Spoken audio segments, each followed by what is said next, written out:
My son-in-law's fist connected with my jaw. My own daughter yanked me outside by my gray hair. All because I said no to handing over $5 million. I sat on the cold sidewalk, my lip bleeding, my body shaking, wondering when my sweet girl became this stranger. But they didn't know I had been getting ready for this day. And in 2 hours, their world would start falling apart. I'll tell you everything. First, let me thank you for watching Granny's Voice. Please subscribe and tell us where you're watching from in the comments. We might give you a shout out in our next video. Today's special shout out goes to Pat Allen from Waxhaw, North Carolina. Thank you for being part of our family. Now, let me tell you everything. I came to live with my daughter Emma the month I turned 68. Not because I was sick, not because I couldn't take care of myself, but because she begged me to come. She said she missed our long talks, said her husband Mike wanted me there too. Back then I thought it was love. I didn't see it was a trap. Their house sat on a busy street in Portland with a small garden and a red door that always stayed locked. Emma had fixed up the spare room with yellow walls and white curtains, colors I had always loved. She put fresh flowers on the dresser and a picture of us from her wedding day on the table. I remember standing there with my old suitcase thinking, this might work out. Maybe we can be close again. It wasn't like I had to move in. I had my own little house across town. I still worked at the flower shop downtown, making bouquets and helping customers pick out gifts. That job made me happy. So did my quiet mornings, my small kitchen, my collection of teacups from around the world. But Emma said she wanted to cook dinner together like old times. Said she wanted her boys to know their grandmother better. I believed every word. The first few days were nice. She made me breakfast every morning. Mike asked about my job. The grandkids sat with me while I read them stories about brave princesses and talking animals. I felt silly for worrying about moving in. Then slowly things started changing. Emma began talking about money more and more. Her voice sounded sweet, but her words felt heavy. She talked about house payments, about saving for the kids' college, about how hard things were getting. Mike mentioned a business deal with his friend, some investment thing that would make lots of money fast. He said it while cutting up his steak one night, acting like it was no big deal. I nodded and smiled, but something in my stomach felt wrong. A week later, Emma walked into my room carrying a thick folder. Inside were bank papers, something to sign, and a copy of my savings account. She sat down next to me on my bed. Her voice was careful and soft. She said they needed to borrow some money for a little while, said they would pay it back in a few months, said it would help make their future better and help the kids too. I asked her how she got my bank information. She smiled, but her eyes looked cold. She said she had always known my passwords. Said she needed to check on me sometimes to make sure I was okay. That night, I lay in bed staring at the ceiling fan spinning around and around. Something had broken. I thought about my husband, how we saved money for so many years, never spending what we didn't have. I thought about the time I gave Emma $5,000 to fix her car and she never paid me back. I realized I was living in a house where love came with a price tag. After that second week, I started locking my bedroom door at night. Have you ever felt that moment when everything changes? When a hug becomes about getting something from you? When being nice turns into wanting your money? If you've ever trusted someone so much that you moved into their home only to feel trapped, then you know how I felt. And if you haven't, keep listening. Because what happened next would tear everything wide open. And once I saw the truth, there was no going back to pretending. Not for me, not for them, not for anyone. By the start of the third week, they stopped trying to hide what they wanted. I saw it first with the grocery bills. I always offered to pay for my food. Milk, bread, my special herbal tea. But one day, Emma left a receipt on the kitchen counter with items circled in red pen and a total written next to it. She stuck a note on it that said, "Your part. Pay up. No hello, no please, just a number." That evening, she gave me a paper showing all the bills for the house with my name at the bottom. She said in a calm voice that being fair keeps families together. That's how we stay strong. Mike didn't talk much that night, but he nodded while looking at his phone. I didn't argue. I went upstairs with the paper and sat on my bed, looking at all the numbers. The amount wasn't crazy high, but the message was clear. They didn't want a mother in their house. They wanted someone to pay rent. A few days later, I found Mike in the garage looking through a small notebook. When I walked in, he closed it too fast and put it on the workbench. He smiled like nothing happened. Later that night, when they went out for dinner, I checked the drawer where I kept my important papers. Everything was moved around. The folders were in different places. Some papers weren't where I left them. I didn't need proof to know what happened. I had lived long enough to trust what I felt. Something bad was happening behind my back. The next morning at breakfast, Emma started talking about planning for when older people can't take care of themselves anymore. She asked if I had ever thought about making my money easier to manage. Said she read that shared accounts were better for emergencies. Then she talked about her friend's mom, who had given everything to her kids early so there wouldn't be problems later. I didn't say anything. She kept talking. She said it wasn't about the money. It was about being clear, about getting ready for the future, about peace of mind. Mike said he could help with the paperwork if I wanted. He had done it for other people. He had the forms ready. He could make it easy. I looked down at my cereal. The milk had gotten warm. The spoon felt heavy in my hand. That afternoon I called my bank from my car. I didn't want to talk inside the house. I told them to watch all my accounts closely, to block any changes I didn't make myself, and to let me know if anyone tried to access my money from other computers. The banker asked if everything was okay. I said I was just being careful, just in case. By the end of that week, Emma handed me a stack of papers. She said she had already written up some forms to transfer my money just to get started. Her voice sounded casual, like she was offering me a cookie. But her eyes stared at mine too long. I didn't open the papers. I set them aside and asked her how the kids were doing in school. She didn't push it. But 2 days later Mike brought it up again.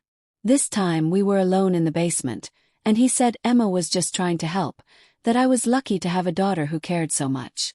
Then he said with a smile that looked fake that money only causes problems when people hide things. I walked around him, went back upstairs and locked my bedroom door. That night I looked at every single account I had. I changed all my passwords. I wrote down the names of people I could trust. I scanned copies of important papers and hid them in a secret pocket of my suitcase. I didn't sleep much. I wasn't scared yet. But I was getting ready. It wasn't worry about nothing. It was seeing a pattern. And I had seen this pattern before. I just didn't want to believe it until now. The third week turned into the fourth, and the house felt different. It was in how Mike's footsteps got louder when he walked down the hall, how Emma stopped knocking before coming into my room, and how the grandkids suddenly didn't have time to spend with me anymore. Small ways of pushing me out built up slowly, then all at once. It started the morning I found my pill organizer in the wrong place. I had put it in my nightstand drawer like always, but that day it was sitting on top of my dresser, open. The Wednesday section was empty, even though I hadn't taken my medicine yet. I didn't panic. I didn't accuse anyone. I just threw out those pills and started using my backup supply that I kept hidden. I began carrying my important things in a bag that never left my side. I stopped leaving my coffee alone when I went to the bathroom. One afternoon, I heard Mike in the backyard talking loudly on his phone. He was walking back and forth by the shed, his voice angry and sharp. I couldn't hear every word, but I caught him saying property, combining assets, and legal guardianship. Later that day, Emma asked if I would mind signing some forms for their house loan. She said it was just routine paperwork. I asked her why my name was listed as part owner of their second mortgage. She paused just long enough for me to know. Then she said it must have been a mistake by the bank. I knew then that I had not understood how far they were willing to go. That night I pulled out the envelope I kept hidden under the lining of my suitcase. Inside were old records from when my husband was alive, copies of my will, and a complete list of everything I owned. Everything had been kept separate since he died. That was always our plan. Mike and Emma didn't know that my name wasn't on the Oregon house. They thought I only had the small savings account and retirement money. But the truth was, I still had access to other investments, some of them in different banks. I wasn't rich, but I wasn't helpless. The next day I went to the bank quietly. I asked to speak to the manager. I showed my ID and asked them to check if anyone had tried to get into my accounts using my social security number. There had been 3 failed attempts to log in from an IP address connected to Mike's business. I asked the manager to put the highest security on everything. Face recognition, in-person only changes, and voice-confirmed transactions. She didn't ask questions. She just got it done. I got home before dinner. The food was already on the table. Emma had made chicken with overcooked vegetables. Mike asked how my day went. I said I went to the park and fed the ducks. He nodded satisfied. That night I barely slept, not from fear, but from knowing that something big was about to happen. And it did. 3 days later, I woke up to find my room torn apart. My suitcase was unzipped, my drawers were pulled open, even the pockets in my jacket were turned inside out. My hidden papers were gone. I stood quietly in the doorway, my heart beating fast. Then I walked downstairs. Emma was in the kitchen making coffee. She didn't look up. Mike was by the refrigerator with his arms crossed. I asked if anyone had been in my room. Emma said maybe one of the kids went in looking for tape. Mike said maybe I had lost something and forgotten where I put it. They answered too quickly, like they had practiced. I didn't respond. I went back upstairs, closed the door, and picked up the phone I had hidden behind my books. It was a backup phone I kept for emergencies, something my husband and I had used years ago when we had problems with a dishonest contractor. I called a number I hadn't used in a long time. My lawyer's office. His assistant answered. I gave her the code word we had set up years ago. She connected me right away. Within minutes, my attorney said he could lock down everything. I asked him to trigger the safety plan in my will, to remove any shared power over my money, and to call my offshore bank to tell them that someone was trying to steal from me. I also asked him to make a report to Adult Protective Services just to have something on record. I wasn't accusing them yet, but I wanted a paper trail. Then I packed a small bag with just the basics. I didn't run. I didn't cry. I just acted. That evening, as I came down the stairs, I saw Mike standing by the fireplace, holding my stolen papers. He didn't say anything. He looked smug and pleased with himself. Emma stood behind him, her face hard to read. I told them I was going out for a walk. They didn't try to stop me. At the corner, I got into a black car that was waiting for me. My attorney had sent a driver. We went straight to a safe place I had arranged years ago. A small apartment downtown in the name of an old friend who owed me a favor. The next day, I froze all shared accounts, put a fraud alert on everything, moved all my money into a protected trust that couldn't be touched, and for the first time in weeks I slept well. Not deeply, but without worrying about what might happen next. The quiet in the safe apartment was different. It didn't echo like the big house. It wrapped around me like a warm blanket. For the first time in weeks, I could breathe normally again. I sat at the small kitchen table that evening with a cup of chamomile tea, looking at the stack of papers my lawyer had brought over. Every page had a clear purpose. Every signature I made that night pulled a piece of my life back into my control. Over the next 4 days, I stayed in that quiet little apartment with the curtains closed and the phones turned off. I didn't watch TV. I didn't look at social media. I just thought. I thought about how it got this bad. How 2 people I had loved and trusted, Emma and Mike, could become so cold and calculating. On the 5th morning I got an email from the bank. Someone had tried to log in using old information, then another email from my lawyer. He had talked to the trust manager. All my money had been moved.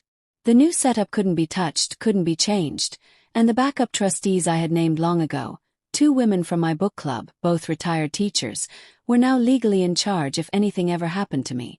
That same afternoon, I talked on the phone with the lead investigator at Adult Protective Services. They had already started looking into my situation quietly. Just as a precaution, I gave them everything. Every incident, every document, every photo I had secretly taken of my room after it was searched. I gave them a timeline down to the hour of when I first noticed the manipulation. I wasn't pressing charges yet, but I wanted it on record. The officer I talked to was patient and careful. She didn't offer false hope, but she did say something I hadn't heard in a long time. She said I had done the right thing. She said I wasn't alone. Later that evening I drove back into the city. I didn't go to their house. I went to my friend Martha's home. She welcomed me with open arms. No questions, no judgment. Just a warm meal and a clean guest room. While I was there, I finally let myself feel the full weight of it all. The betrayal wasn't just about money. It was about erasing who I was. They hadn't just tried to steal my accounts. They had tried to erase my independence, replace my choices with their control. But they failed. And that truth kept me strong when the letter arrived. It was a formal notice from a law firm representing Mike and Emma. The tone was cold and businesslike. They said they were worried about my sudden disappearance and wanted a meeting to discuss a new estate plan. They claimed I might be under bad influence, that others might be forcing me to cut them out of my will. They mentioned my age, my supposed confusion. I handed the letter to my lawyer. He smiled as he read it, then made a copy, highlighted every manipulative phrase, and wrote a reply that was firm but polite. He included proof of my mental sharpness, recent medical evaluations I had done during a routine checkup, and outlined the timeline of events I had documented. Then he copied Adult Protective Services and the Federal Banking Commission into the response. The next day, a detective from the Financial Crimes Unit called me. The bank had flagged the earlier login attempts as part of a wider pattern of elder abuse they were investigating. Mike's name had come up before. Ms. 2. I sat across the table from the detective 2 days later. I told him everything. Not just the facts but the emotional manipulation. The way Emma would make passive comments about my health. The way Mike used silence to control my responses. How they both slowly wore down my independence, disguised as caring. The detective took notes and asked if I would be willing to testify if needed. Said yes. But more than anything, I asked for protection for other women like me in the future. In the following week, I met with my attorney again to write a formal statement. It would be kept confidential unless the investigation moved to official charges. But it was clear now. I hadn't overreacted. I hadn't imagined things. I had seen the truth and I had responded correctly.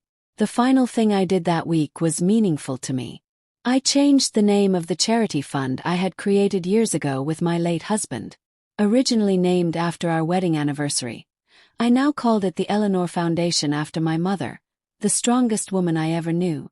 I changed it so that every year some of its earnings would go to women over 65 who had survived financial abuse from their own families. I didn't need revenge. I needed purpose. And with that change I felt something shift inside me, a kind of peace. The anger didn't disappear, but it stopped burning. By the end of the month, I had officially moved out. Martha helped me find a one-bedroom condo in a quiet neighborhood with wide sidewalks and big trees. I unpacked slowly, placed photos of my husband on the shelves, and framed a copy of the trust certificate with my mother's name at the top. I made tea that evening, stood at the window, and watched the wind move through the branches. I had lost a family, yes, but I had also found something I didn't know I was missing. My own voice. My own strength. 2 weeks passed. I kept to myself, living quietly in the condo Martha helped me find. No social media, no unnecessary phone calls. The days were calm and healing. I began walking again each morning just after sunrise with no music, just the sound of my feet on the pavement and the birds starting their day. Then came the letter from family court. It had been sent to my old address, but my lawyer had it redirected. Inside was a petition filed by Emma and Mike asking for a formal hearing to declare me unable to manage my own money. They were using the Elder Protection Act, claiming I was mentally unfit and being isolated by outside parties for financial gain. The irony would have been funny if it weren't so cruel. Attached were signed statements from 2 of their friends, people I had met maybe once or twice. They talked about my confusion, my supposed memory problems, and an incident at a family gathering where I supposedly asked the same question multiple times. It was ridiculous, but it was filed in court and that meant it was now public record. I met with my attorney again. He wasn't surprised. He had expected this move. He laid out a plan, clean and calm, just like he always did. We would respond with documentation, my medical evaluations from Dr. Peterson, my cognitive assessments, and sworn statements from my financial advisor, 2 neighbors, and 3 members of the charity board I had served on for 8 years. These people had known me far longer and more closely than Mike or Emma's planted witnesses. But there was something else, something unexpected. The detective I had met with weeks ago called again. They had found security footage, not from my bank, but from Mike's. 2 separate attempts by Mike to access accounts connected to my name. Each time using documents that had been flagged as altered. That alone wouldn't result in charges, but combined with the pattern, it built a strong case. They were getting ready to take it to the district attorney. That same evening I sat down with Martha. I told her everything. I hadn't shared all the details before. She listened without interrupting, and then suggested something I hadn't considered. She said I should write a letter to the court myself, not just a legal response but a personal one.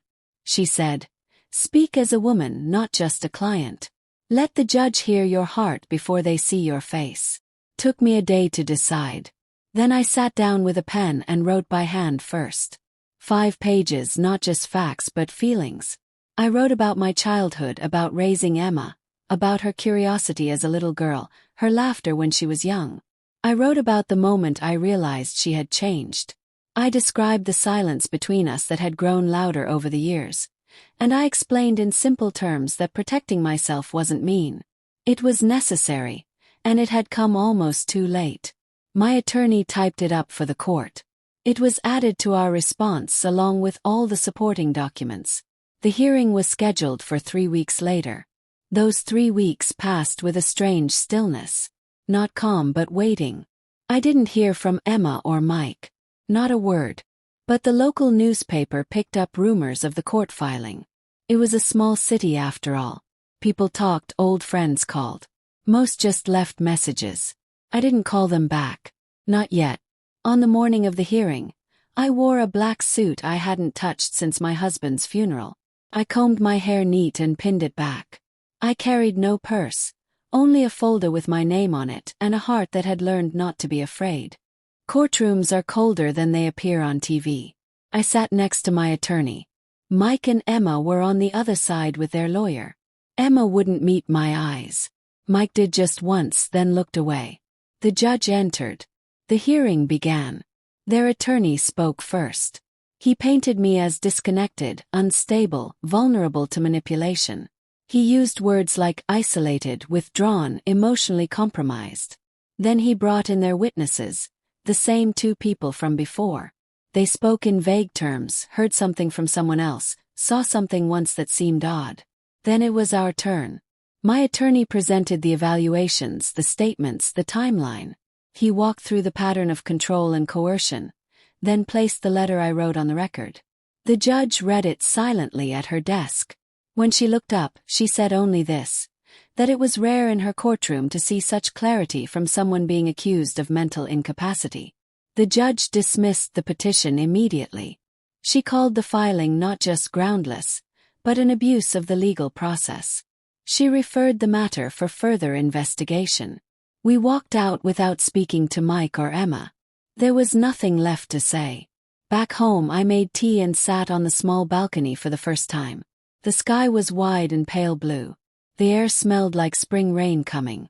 Later that evening I got an email from a small women's advocacy group. Someone at the court had shared my letter. They asked if I would speak at an upcoming conference, not about the legal case, but about resilience, about reclaiming identity, about surviving quiet betrayals. I closed the laptop, not ready yet. But the thought stayed with me because maybe healing didn't look like closure. Maybe it looked like this. A quiet place, a name restored, and a voice that had finally found its strength again. The week after the hearing, something inside me changed. It wasn't relief exactly. It was something quieter, more hollow, like standing in a house that had been cleared out. The echoes weren't loud, but they were everywhere. I had won, yes, but it didn't feel like victory. It felt like walking away from a war alone, carrying only the silence of what was lost. That weekend I stayed inside. Martha dropped by with groceries and some daffodils. I didn't talk much and she didn't push. She just sat with me while I watered the plants and organized the kitchen cabinets. It was the first time I truly noticed how steady my hands had become. No shake, no tension, just a slow steadiness, like something was finally settling into place. That night, I sat at the small table by the window and opened the memory box I had brought with me from the old house. Inside were photos, old letters, and the wooden box that held all the cards Mike had sent me over the years. His messy handwriting, his silly jokes, the promises he used to make about taking care of me when I got older. I looked at one card for a long time, then quietly set it aside. Pulled out my journal. Not the one for lists or appointments, but the one with blank pages, the one I hadn't written in since the year after my husband died. I turned to a fresh page and wrote one sentence. I am still standing. I wasn't sure what I meant exactly, but the words felt true, solid. 3 days later I met with my lawyer again. Not because I had to, but because I wanted to talk through what came next, not legal steps but personal ones. He brought up the trust, the Eleanor Foundation, and how the first round of grants could go out within 6 months. He mentioned that applications were already coming in. Women of all ages with stories of loss, of survival, of quiet rebuilding. Then he looked at me and asked if I wanted to stay anonymous. I thought about that for a long time. I thought about what it meant to be visible, to have your name connected to something that others might hold on to in their darkest moments. To stand up, not despite what happened, but because of it. I told him no. I wanted my name on it. That evening I took a walk around the neighborhood. I passed a playground with swings painted bright yellow and children running in circles. I sat for a moment on a bench, letting the late afternoon sun warm my face, and I thought about Emma. Not with anger, not even sadness, just acceptance. She had made her choices. Mine too. And now I had made mine. But this time it wasn't reactive. It wasn't about protecting what I had. It was about choosing what I wanted to become. Back home I made tea, then opened a blank document on my laptop. For the first time in years I started writing my story. Not as a legal case, not as a complaint, but as a life, a full, imperfect, quiet life that belonged to me. It began with the sentence I had written in my journal. I am still standing. And from there the words flowed like a river that had finally found its path to the sea. 3 weeks after choosing to go public with my name on the Eleanor Foundation, a letter arrived from the office of a federal investigator. It was addressed to me directly, not through my lawyer, not through any legal channel. Hand-signed, clean typeface, no bureaucracy, just a quiet sentence at the bottom. They were reopening the investigation into Mike. My fingers didn't shake when I set the letter down. I didn't feel fear, just a tightness in my chest that told me the past wasn't finished with me yet. The next day I met with the investigator. She looked younger than I expected to be holding such responsibility, but her eyes were patient and kind. She explained that several suspicious financial transfers had been flagged in a broader investigation into elder abuse in our region, and 2 names kept appearing, Mike and Emma. I listened. I gave her what I had. But more importantly, I gave her what no one else could. The story behind the numbers. Not anger, not a list of complaints, just facts, calm and sharp as winter air. How Emma had slowly gained access to my digital accounts. How Mike had pressured me to sign over power of attorney without giving me time to think. How I had once believed this was normal, even loving. The investigator leaned forward. She told me they had requested bank records for voice confirmations connected to wire transfers. In one of them, a man had identified himself as my son-in-law using my full name and social security number. The problem was the voice wasn't mine, and the authorization had never been recorded properly. The wheels of justice were turning now, and I was no longer the only one seeing the machinery at work. That night, I sat alone in the living room with all the lights off. Just the hum of the heater in the next room. I didn't cry. I didn't shake. But I felt it, that low hum of accountability.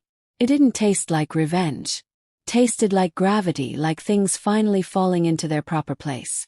2 days later, Martha stopped by.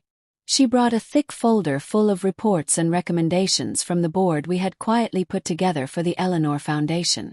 They wanted to expand. More applicants, more outreach, a partnership with a community college program that taught women about digital safety and personal finance. I looked through the proposal and paused at a paragraph buried near the middle. A speaker series, women over 60, sharing real stories of rebuilding, quiet battles, and silent victories. They had penciled me in as the first speaker. I didn't say yes. I didn't say no. That night, I sat on the small balcony again. The air was thick with early summer warmth. Fire truck passed 3 blocks over. I didn't flinch. I thought about what it meant to speak publicly, not whisper, not write in a journal, but speak out loud. And not just for myself, but for the hundreds of other women I had read about in the Foundation's early applications. Stories filled with disbelief, manipulation, financial erasure, betrayal dressed up as love. My story wasn't unique. That was the hardest part to accept. It was common, silent, ordinary in its cruelty. That silence needed to be broken. So I agreed. I spoke at the first of the small gatherings 2 weeks later. A modest meeting room in the basement of the community center. Metal chairs, coffee in paper cups. No microphones needed. I told them the truth. Not everything, just enough. I told them I was 68. That I had raised a daughter I loved with everything in me. That I had watched her walk away. Not in one dramatic moment, but in 100 small choices. I told them about Mike and the punch that knocked me down and the silence that followed. But mostly I told them about waking up. About the day I realized survival was not the end goal. That dignity mattered more than peace. That no inheritance, no blood relation, no shared history could ever outweigh the voice inside a woman when she finally said, "Enough." There were no cheers, no clapping, just silence and a few tears. But that silence felt different now. Not the silence of shame, but the silence of recognition. Afterward, a woman named Dorothy took my hand. She was 75. Her son had taken her home and maxed out her credit cards before disappearing. She hadn't told anyone until that night. As she spoke, her voice cracked, but she didn't stop talking. And I realized that this was the true legacy. Not the foundation, not the courtroom victory, not even the name I had cleared. It was the simple fact that somewhere in that room, a woman breathed a little easier because I had spoken first. By late summer, the Eleanor Foundation had started to circulate quietly through senior centers and women's groups. Nothing flashy, just steady momentum. I never planned for it to become big, but sometimes when you plant something honest, it grows on its own. I had agreed to speak again, this time at a senior center in Salem, about an hour's drive from my place. They had made simple flyers, just my name, a time, and a title I hadn't chosen. Finding Your Voice Again. The title sat heavy in my chest the whole drive there. The room was bright when I arrived. Good lighting, coffee already brewing, about 30 women seated in a circle. I sat in the back while the organizers checked the sound system. I didn't wear anything fancy, just a green cardigan, dark pants, and the gold bracelet Mike had given me for my 65th birthday. Funny how I still wore it. Not for sentimental reasons, just because it matched everything. When it was time to speak, I didn't practice beforehand. I simply stepped forward and told the truth again, a different version of it. This time I spoke more about what came after, about what it felt like to sit in your own home again without listening for footsteps behind you, about learning how to grocery shop for one and not feel sorry for yourself, about paying your own bills and feeling thankful for the quiet beep of confirmation. I saw several women nod. One reached for her tissue box. Afterward, a woman with silver hair asked if she could walk me to my car. Her name was Betty, 72. Her story came out slowly, but I recognized the rhythm. A son who took over her finances, a daughter-in-law who handled all the paperwork, and suddenly she couldn't access her own savings account. She whispered that she had nobody else to tell. So I gave her the phone number, not mine but the center's, and told her to call in the morning. They had trained volunteers for exactly this situation. She held that paper like it was a rope thrown to someone drowning. That night I couldn't sleep, not from worry but from something else. It was the weight of it all, the stories piling up like autumn leaves, each one rustling with the same pain. There seemed to be no end to them, and for the first time, I wondered if I was strong enough to keep holding space for all of them. The next morning, I made scrambled eggs and stared out the kitchen window. The air was still too quiet. I could feel something shifting again, but I couldn't name what it was. 2 days later, my lawyer called. The federal investigation had moved to the next phase. Charges were being prepared. There were multiple counts: identity theft, elder abuse, financial coercion. Mike's name was on the list. So was Emma's. The news didn't shock me, but it still hurt. The part that caught me off guard was the media request. A journalist from a well-known newspaper had been following the foundation's growth. They wanted to feature the Eleanor Foundation in a national story about financial abuse against seniors. They asked if I would go on record completely. I said I needed time to think. I walked for hours through neighborhoods I hadn't seen in years, past the post office, the old movie theater, a coffee shop that now sold organic smoothies and gluten-free pastries. The world had changed so much, and I had spent years just trying to survive in it. But now I was actually living in it, participating, and maybe it was time to stop hiding in the shadows. So I said yes. The article came out a week later. My name, my photo, a picture of me standing outside the community center after one of my talks. Afternoon sunlight catching the silver in my hair. The headline was simple: "She found her voice." There were no angry calls from Emma. No threatening letters from Mike. Just silence, but not the kind that haunted me before. This silence felt earned, deserved. The following week, something unexpected happened. A young woman from Portland State University reached out. She was studying social work and wanted to volunteer with the Eleanor Foundation. She said her great-grandmother had been one of the first women to apply for our grants and had cried when she read the acceptance letter. She said she wanted to help other women feel that same hope.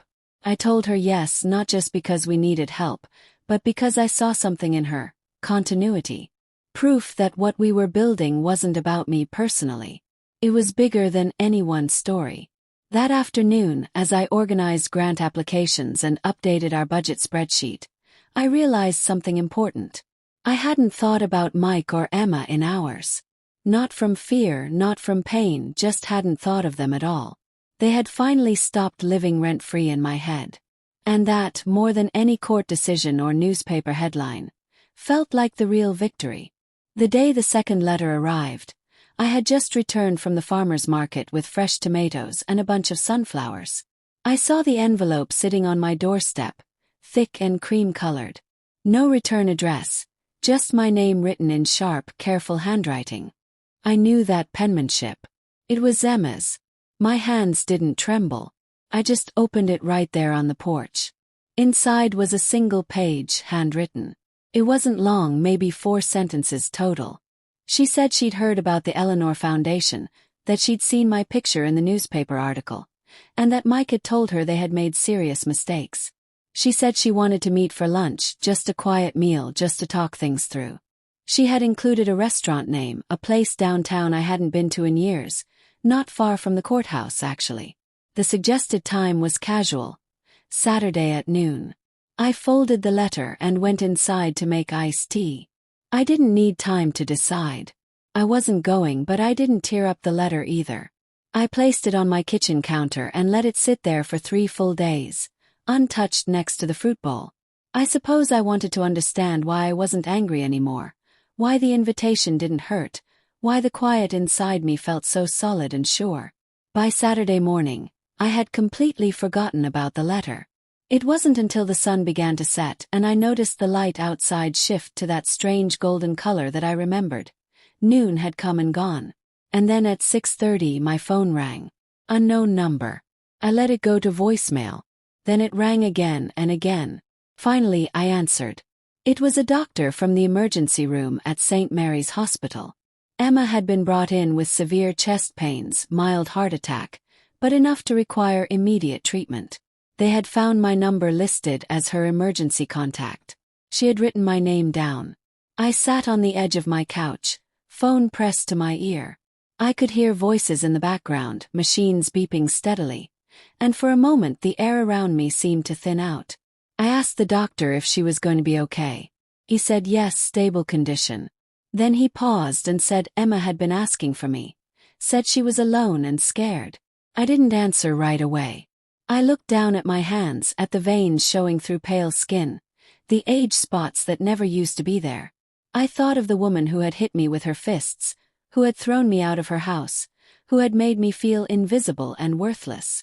And then I thought of the little girl who used to fall asleep in my lap every Sunday after lunch, who cried when she scraped her knee, who used to help me bake cookies and always stole the chocolate chips when she thought I wasn't looking. So I went. Not because I forgave her, but because something in me needed to see her as she was now, vulnerable and human. The hospital room was dim when I entered. She looked smaller than I remembered, her hair loose around her face, and 4 lines connected to her left arm. She opened her eyes when I walked in and blinked slowly. For a moment there was no recognition, and then her mouth moved. She said my name quietly. I didn't speak immediately. I just pulled the visitor chair closer to her bed and sat down. The nurse smiled and closed the door behind her. We sat in silence for several minutes. Then Emma said she had read everything, the articles, the interviews, the court documents. She said she hadn't realized how deep she had fallen, that she hadn't seen what she had become.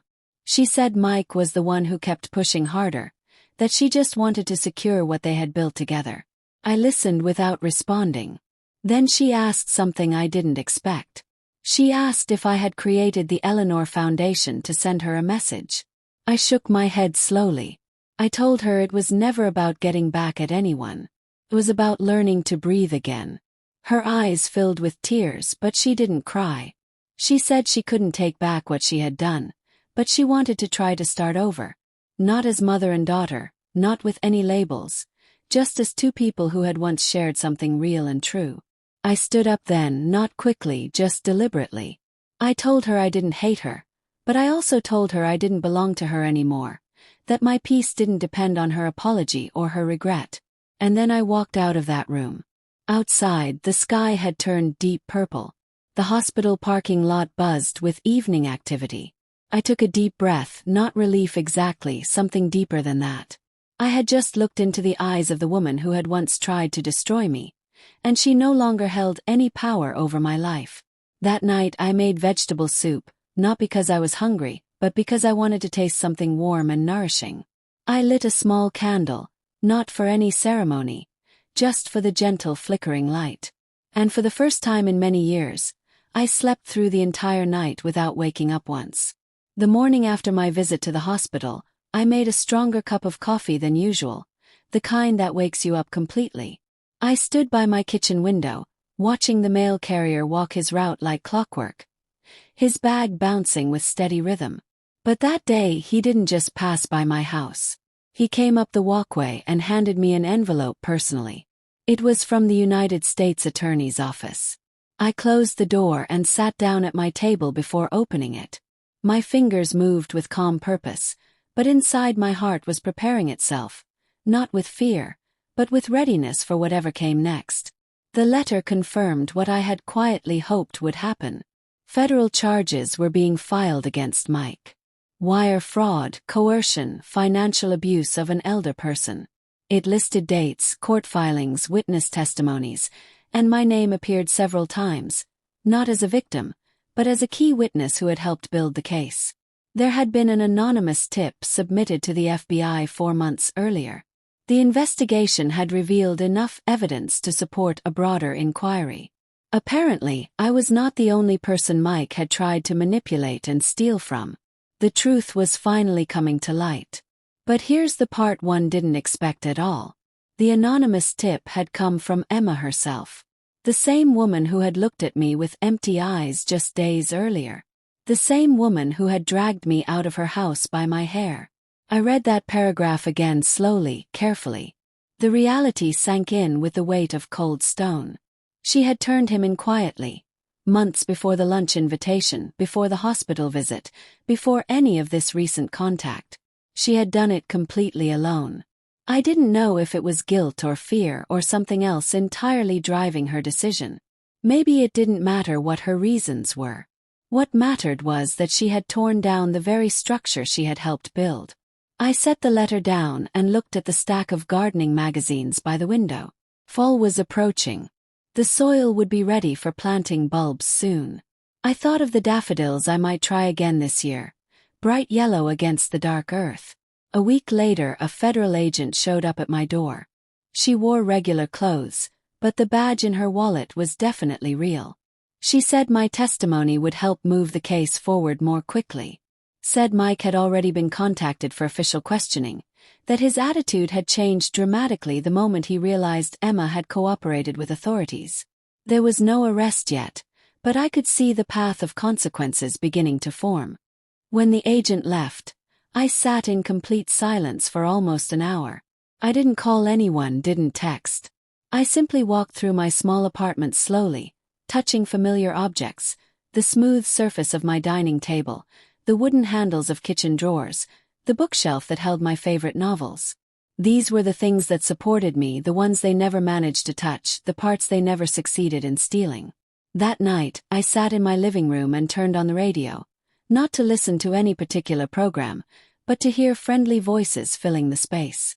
I had forgotten what it was like to be surrounded by sound that didn't threaten or manipulate.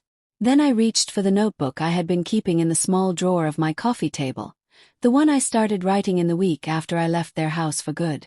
I opened to a fresh page and began writing, not about them this time, but about me.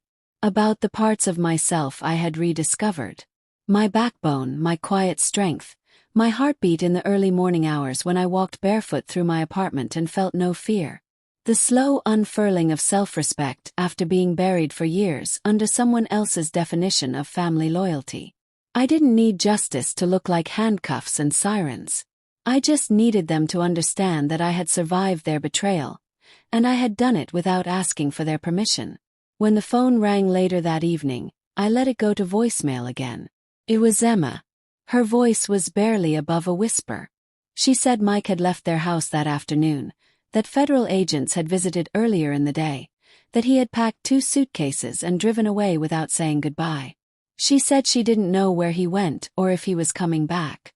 Then she said she was sorry one more time, but it didn't sound like an apology this time.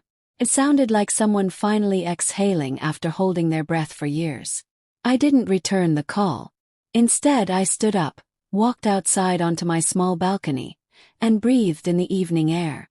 Cool but fresh and clean. I pulled my sweater tighter around my shoulders and listened to the sounds of the neighborhood settling down for the night. No shouting, no slamming doors, no one standing behind me making demands. For the first time in a very long while, I was exactly where I wanted to be, doing exactly what I chose to do. And in the quiet hum of a world that kept turning without drama, I smiled. Not from triumph over my enemies, but from peace that I had earned through my own courage. 3 days after I let Emma's second call go to voicemail, another letter arrived from my attorney. I almost didn't open it immediately. My mornings had become precious again. I drank my coffee more slowly, let the morning sun move across my wooden floors without rushing anything, but something about this envelope felt important. It was thicker than usual. I opened it with steady hands. Inside was a copy of a legal document that made me sit down heavily in my chair. Apparently, several months ago, before our confrontation, before the dinner invitation, before the physical violence, I had signed a paper I didn't remember clearly. It was related to combining financial assets into a joint trust. I remembered Mike talking quickly, printing forms from his computer. I thought I had read everything carefully, but this particular document had somehow slipped past my attention, and now it was surfacing under my legal name. The trust had attempted to transfer nearly $5 million from my investment account to a holding company under Mike's control. The transfer never completed because of security alerts placed by the bank following suspicious activity flags, requests that came in while I was recovering in the hospital. My lawyer's letter continued with more details.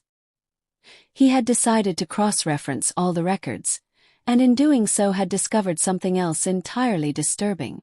Emma's name had been added to the trust, but only under specific conditions. It would become active only upon my official declaration of mental incapacity or death. I held the papers in my hands and felt a chill run through my entire body. My own daughter had sat at a table and signed legal documents, planning for the day I would no longer be able to speak for myself. She had built her financial future on my anticipated absence, and Mike had been the architect of the entire plan. But that wasn't the most disturbing part. The lawyer's letter ended with a single sentence written by hand. He said he had followed a hunch, so he had legally compared my medical records against the timing of when the trust was prepared. The dates aligned perfectly with my unexplained fall at their house. The fall I had assumed was accidental, the bruising on my arms, the dizziness I couldn't explain, the medication I didn't remember taking. It wasn't difficult to connect the pieces of the puzzle. They had tried to incapacitate me. Quietly, gradually, legally. They had expected resistance, but not survival. And now that entire paper trail sat in a locked filing cabinet in my attorney's office with time-stamped records that made it legally impossible for them to claim ignorance. I walked outside after reading the letter completely. The wind was sharper than it had been all week. I welcomed it. I needed something real and honest to press against my skin. I sat on my back steps and pulled the sleeves of my cardigan down over my hands. I thought about all the Sunday dinners I had cooked in that kitchen for Emma when she was growing up. I thought about the quiet years we had together after her father passed away. How we had managed with just enough money to get by. How I had taken a second job at the local bank just to keep us afloat financially. She never knew what I sacrificed for her future. That was intentional. She was never supposed to carry that burden. But now the woman she had become had not only abandoned me, she had actively planned for my disappearance.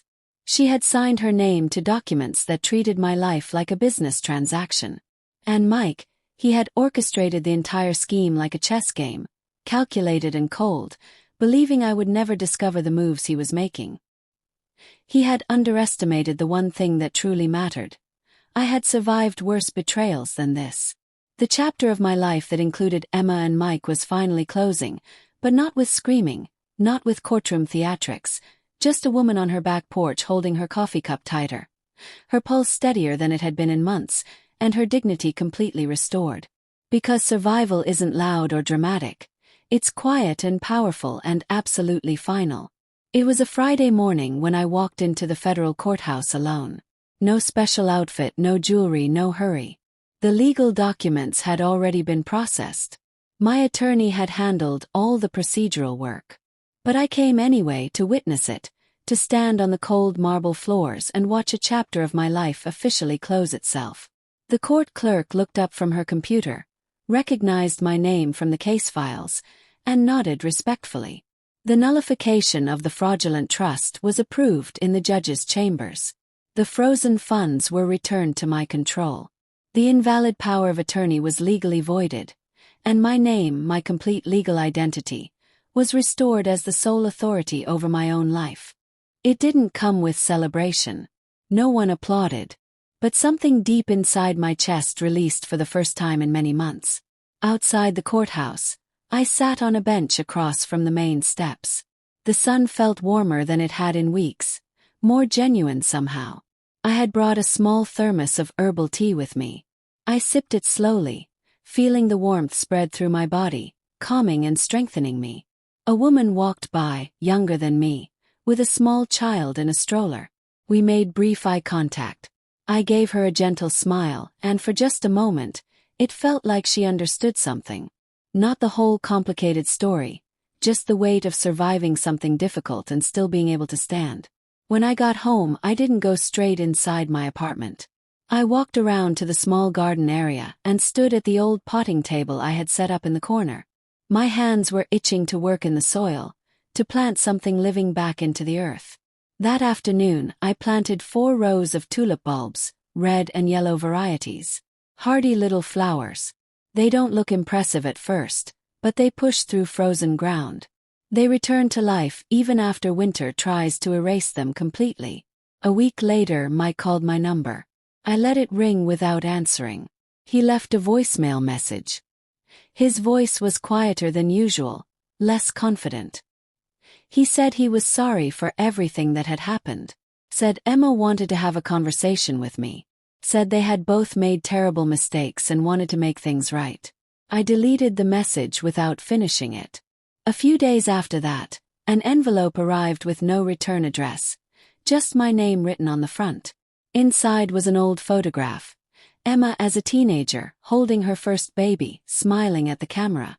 The edges were worn and faded from handling.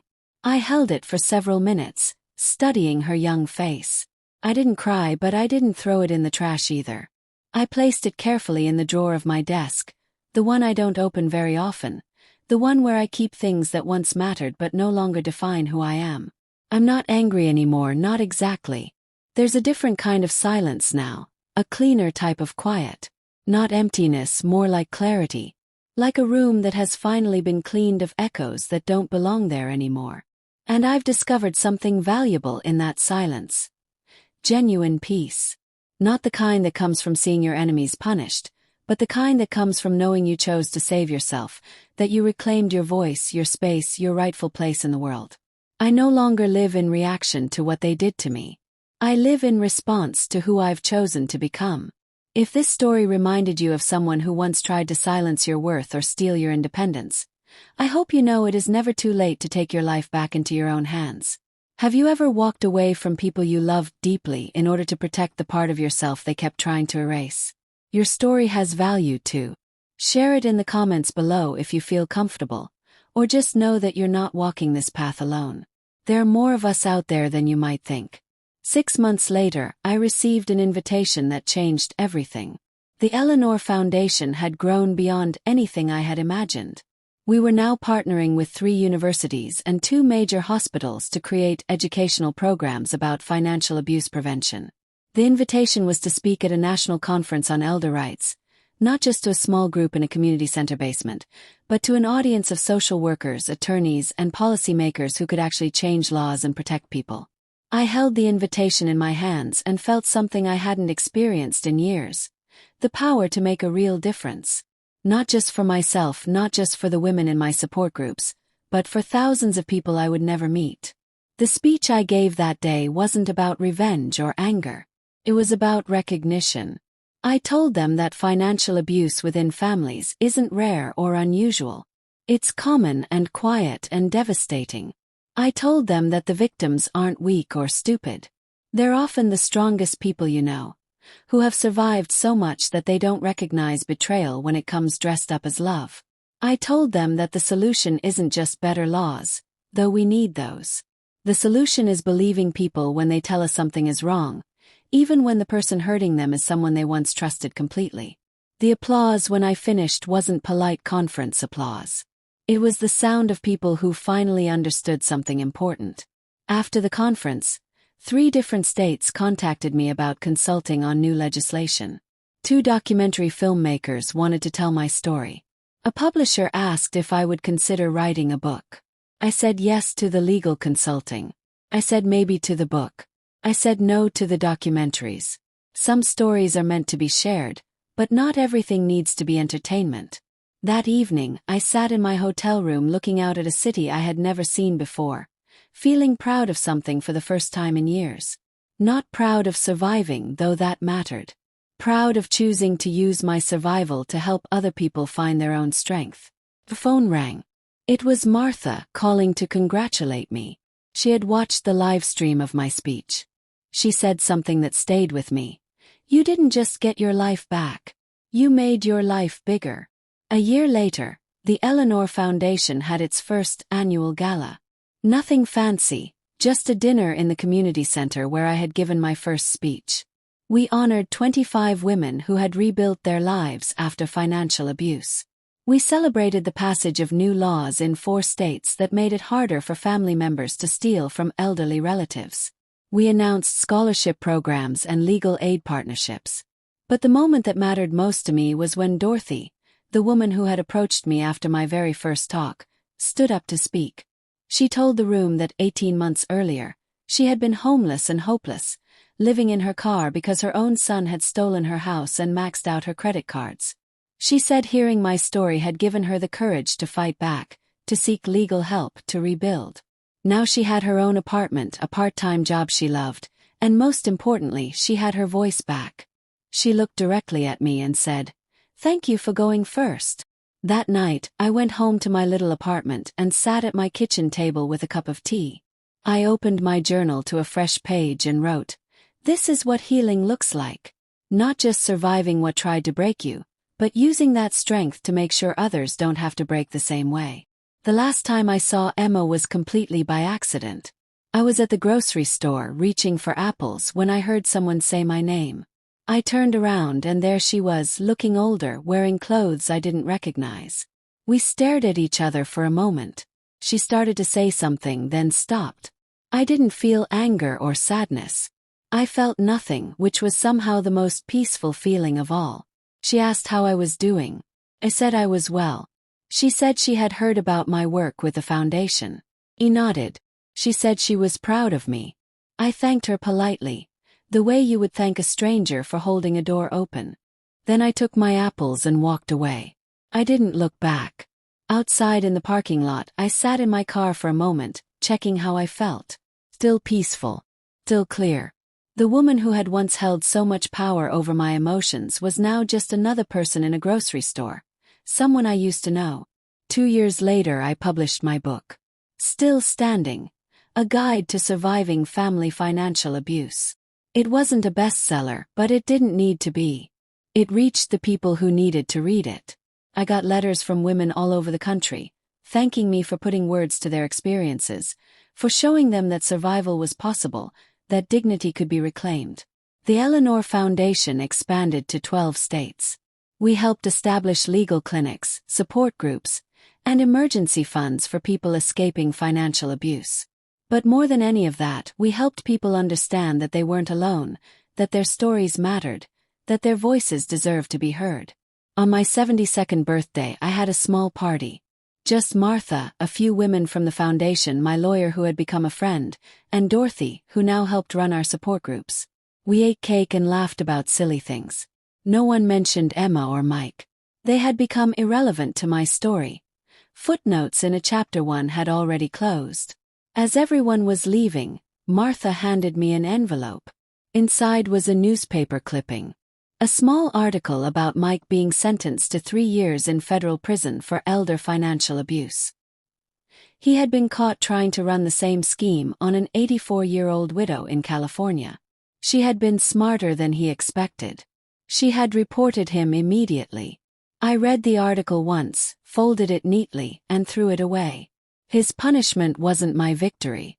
My victory was the life I had built after he tried to destroy me. That night, I stood on my balcony looking out at the city lights. 3 years ago, I had been sitting on a sidewalk, bleeding and broken, wondering if I had the strength to keep going. Tonight, I was standing in my own space, surrounded by work that mattered, connected to people who valued me for who I was, not what I could give them. I had not just survived. I had thrived.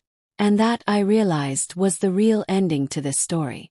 Not the moment the bad people got punished, but the moment I stopped defining my life by what they had tried to take from me and started defining it by what I had chosen to build instead.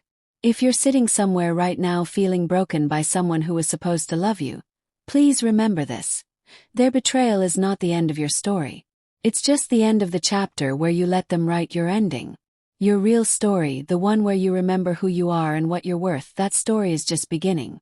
And you don't need anyone's permission to start writing it. Thank you for listening to my story. If it helped you in any way, please share it with someone who might need to hear it. Sometimes the most powerful thing we can do is simply say, "You're not alone, and you're stronger than you know."